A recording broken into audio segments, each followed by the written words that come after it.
Salut Cyril, merci de m'accorder de ton temps pour cette interview. Je te laisse pour commencer te présenter.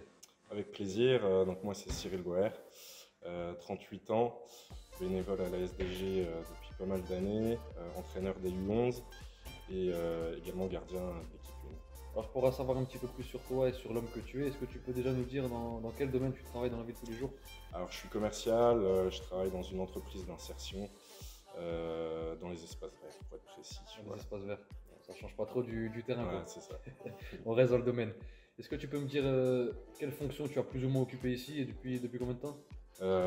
Quelle fonction j'ai appris à jouer au foot ici depuis l'âge de 5-6 ans en débutant. Donc joueur, je suis parti 3 ou 4 ans voir si l'herbe était plus verte ailleurs. Puis je suis revenu à la SDG en senior pour tenir les cages de l'équipe 1 jusqu'à présent. Et voilà, à côté de ça, entraîneur des U11, ça prend pas mal de temps aussi, mais c'est un réel plaisir d'entraîner des C'est jeunes. c'est une autre façon de voir le foot. Qu'est-ce qui, toi, t'a amené à ce poste de gardien de but? J'aimerais m'arrêter un petit peu là-dessus parce que c'est vrai qu'on dit souvent que c'est un poste particulier. Hein, tout le monde ne peut pas faire gardien. Et j'ai côtoyé des gardiens qui ont évolué à certains niveaux qui m'ont toujours dit ce poste, c'est rarement nous qui le choisissons, c'est souvent le poste de gardien qui nous choisit nous.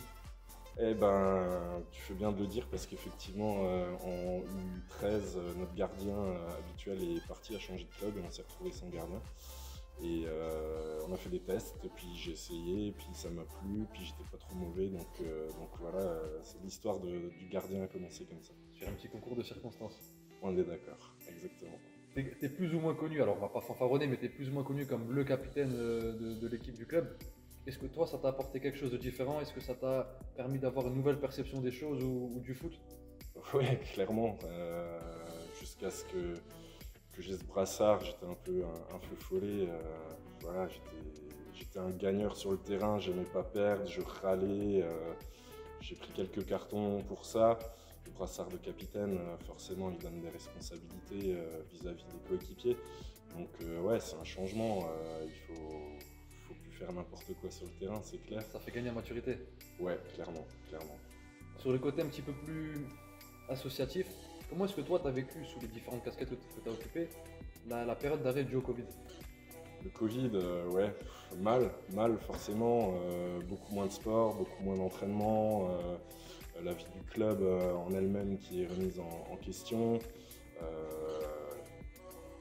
On n'a plus de rentrée d'argent dans les caisses du club, on se pose beaucoup de questions sur ce qui va se passer, on ne savait pas quand est-ce que ça allait se terminer, si on allait reprendre, pas reprendre. Donc forcément, c'était une période compliquée pour tout le monde et en tant qu'entraîneur des U11, d'avoir les parents au téléphone, on reprend quand, les petits en peuvent plus. Ouais, c'était long, c'était long. Est-ce que tu as réussi à instaurer un petit suivi avec eux quand même, quelques exercices ludiques à distance ou autre? Ouais, on a fait 2-3 vidéos où je leur donnais des exercices à faire à distance, entre guillemets, de me renvoyer les vidéos. Bon, ça a marché un temps, mais voilà, Ah, c'était sur l'euphorie du moment. Exactement. Si tu devais décrire la SDG, donc c'est une question que je pose un petit peu à tout le monde, en quelques mots, et faire le lien avec un souvenir qui restera gravé à jamais pour toi. Famille. Famille. Mot qui revient souvent. Ouais, la SDG, c'est une grande famille. Il y a le côté sportif, mais il y a le côté festif aussi. On sait et on aime organiser des manifestations à la SDG. Voilà, et pour moi, un des moments les plus importants de la SDG jusqu'à aujourd'hui, c'est les 24 heures de la SDG. C'était 2 éditions exceptionnelles. Voilà. Ah, ça devait être incroyable à vivre.